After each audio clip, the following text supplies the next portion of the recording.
प्रिय दर्शकों, फिर एक बार स्वागत है आपका एक नई कहानी के साथ। प्रिय दर्शकों, आज हम एक दिल छू दे लेने वाली धार्मिक कहानी लेकर हाजिर हुए हैं। अगर आपको सनातन हिंदू संस्कृति पर सच्ची श्रद्धा और गर्व है तो कहानी को अंत तक जरूर देखें और हमारे चैनल को सब्सक्राइब जरूर करें। जय जय श्री राम, जय भोलेनाथ। अब कहानी की शुरुआत करते हैं। भारत के प्रयागराज में गंगा, यमुना और सरस्वती के संगम पर 2025 का महाकुंभ मेला हर दिशा में आए लाखों श्रद्धालुओं और साधु संतों के जीवन को छूने वाला अनुभव था। गंगा किनारे खड़े होकर डुबकी लगाते हुए लोग अपने पापों का प्रायश्चित कर रहे थे। भव्य शिविरों की कतार, मंत्रोच्चार, घंटियों की आवाज और श्रद्धालुओं की भीड़ के बीच इस बार का महाकुंभ मेला केवल धार्मिकता का केंद्र नहीं था, बल्कि एक गहरे रहस्य और रोमांच से भी भरा हुआ था। आर्यन त्रिवेदी, एक युवा पत्रकार जो अध्यात्म और भारत की परंपराओं पर लेखन के लिए प्रसिद्ध था, प्रयागराज आया था। आर्यन को एक विदेशी पत्रिका के लिए महाकुंभ पर रिपोर्ट तैयार करनी थी।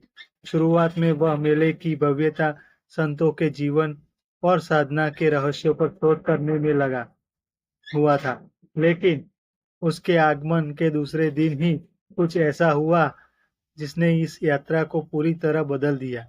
आर्यन संगम के किनारे टहल रहा था, तभी उसे एक विचित्र आवाज सुनाई दी। वह आवाज किसी साधु की थी जो बार बार अमृत कुंड का नाम ले रहा था। साधु के शब्द थे, अमृत कुंड जाग उठा है, जिसने इसे पाया उसने मोक्ष पाया। आर्यन ने इस साधु से बात करनी चाहिए, लेकिन जैसे ही वह पास गया, साधु भीड़ में गायब हो गया। उस रात आर्यन ने शोध के दौरान अमृत कुंड का जिक्र कई प्राचीन ग्रंथों में पाया।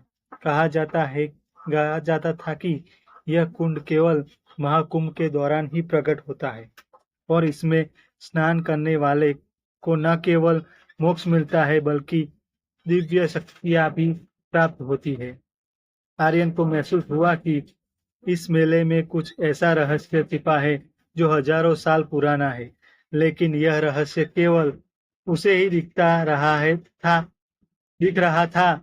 उसने निर्णय लिया कि वह इस रहस्य का पता लगाएगा, चाहे इसके लिए उसे कितनी भी कठिनाइयों का सामना क्यों न करना पड़े। अगले दिन आर्यन ने एक अखाड़े के शिविर में जाकर साधुओं से अमृत कुंड के बारे में पूछताछ की। उनमें से एक बूढ़े तपस्वी ने गंभीरता से कहा, यह कुंड साधारण मनुष्य के लिए नहीं है, यह केवल चुने हुए लोगों को दिखता है। लेकिन ध्यान रहे, जो इसे कुंड की खोज करता है उसे कठिन परीक्षाओं का सामना करना पड़ता है। आर्यन ने इसे एक चुनौती के रूप में लिया। उसे यकीन हो गया था कि यह उसकी जिंदगी का सबसे बड़ा रहस्य होगा, लेकिन वह यह नहीं जानता था कि यह खोज उसे अकल्पनीय खतरों और अंधेरे सच्चाइयों के करीब ले जाएगी। आर्यन ने साधु के बताए स्थान की ओर रुख किया। यह जगह संगम से दूर घने जंगलों के बीच स्थित थी। जैसे ही वह वहां पहुंचा, उसे एहसास हुआ कि वह किसी साधारण जगह पर नहीं है। यह स्थान रहस्यमय था और हवा में एक अजीब सी सुगंध थी। जैसे ही आर्यन ने आगे बढ़ना शुरू किया, अचानक चारों ओर से जंगली जानवरों की आवाजें गूंजने लगी। उसका सामना एक अदृश्य शक्ति से हुआ जिसने उसे डराने की कोशिश की, लेकिन आर्यन ने हिम्मत नहीं हारी। वह गीता के श्लोकों का जाप करते हुए आगे बढ़ता रहा। इस परीक्षा ने उसकी मानसिक शक्ति को परखा और अंत में उसे कुंड का पहला संकेत मिला। एक प्राचीन पत्थर पर उकेरी गई आकृति जो अमृत कुंड की दिशा दिखा रही थी, जंगल में अपने रास्ते पर आर्यन की मुलाकात प्रिया नाम की एक रहस्यमयी महिला से हुई। प्रिया एक साधारण महिला नहीं थी, उसकी आंखों में अद्भुत चमक थी और उसकी बातें किसी गूढ़ रहस्य को छिपा रही थी। उसने आर्यन से कहा, मैं तुम्हारे साथ चलूंगी, लेकिन यह मत समझना कि मैं तुम्हारी मदद करूंगी। तुम्हारा सफर तुम्हें खुद तय करना होगा। प्रिया की उपस्थिति ने कहानी को और रोमांचक बना दिया। दोनों साथ चलते हुए महाकुंभ के प्राचीन पहलुओं और रहस्यमयी घटनाओं के बारे में चर्चा करने लगे। दोनों संगम के पास स्थित एक प्राचीन मंदिर में पहुंचे। इस मंदिर के बारे में कहा जाता था कि यह भगवान विष्णु के चरणों से पवित्र हुआ था। मंदिर के अंदर एक जटिल पहेली छिपी थी। प्रिया ने आर्यन से कहा, यदि तुम इस पहेली को सुलझा लेते हो तो तुम कुंड के करीब पहुंच सकते हो, लेकिन यदि तुम असफल हुए तो यह तुम्हारी आखिरी यात्रा होगी। आर्यन ने साहस दिखाते हुए पहेली को सुलझाया। जैसे ही उसने सही उत्तर दिया, मंदिर के अंदर की दीवारों पर गुप्त चित्र उभरने लगे। ये चित्र अमृत कुंड तक पहुंचने का अंतिम मार्ग दिखा रहे थे।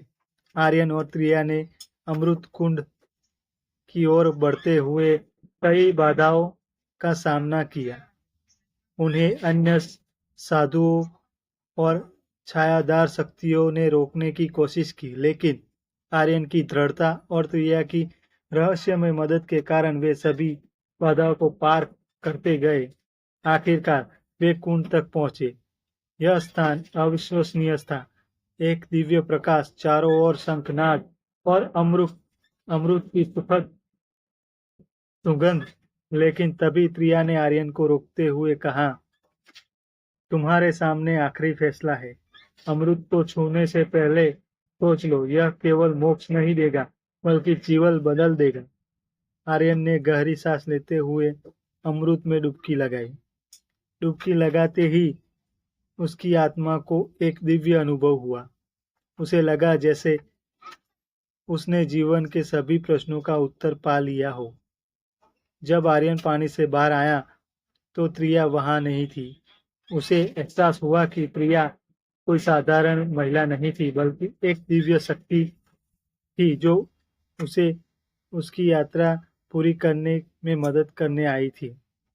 महाकुंभ मेला समाप्त हो गया, लेकिन आर्यन के जीवन में एक नई शुरुआत हुई। उसने इस अनुभव को न केवल एक लेख में पिरोया, बल्कि इसे अपनी आत्मा का हिस्सा बना लिया। उसे समझ में आ गया था कि महाकुंभ केवल स्नान और धार्मिकता का मेला नहीं है, बल्कि यह आत्मा की खोज और सत्य की यात्रा है। आर्यन की यह यात्रा केवल एक व्यक्ति की कहानी नहीं, बल्कि हर उस आत्मा का प्रतीक थी जो सत्य, मोक्ष और जीवन के गहरे अर्थ को खोजने का साहस करती है। महाकुंभ मेला 2025 आर्यन के लिए न केवल एक धार्मिक अनुष्ठान था, बल्कि जीवन का सबसे बड़ा रोमांच भी था। प्रिय दर्शकों, आपको यह कहानी कैसी लगी? कमेंट करके जरूर बताइए और ऐसी ही मजेदार कहानियां सुनने के लिए हमारे चैनल को सब्सक्राइब जरूर करें। जय श्री राम, जय भोलेनाथ। धन्यवाद।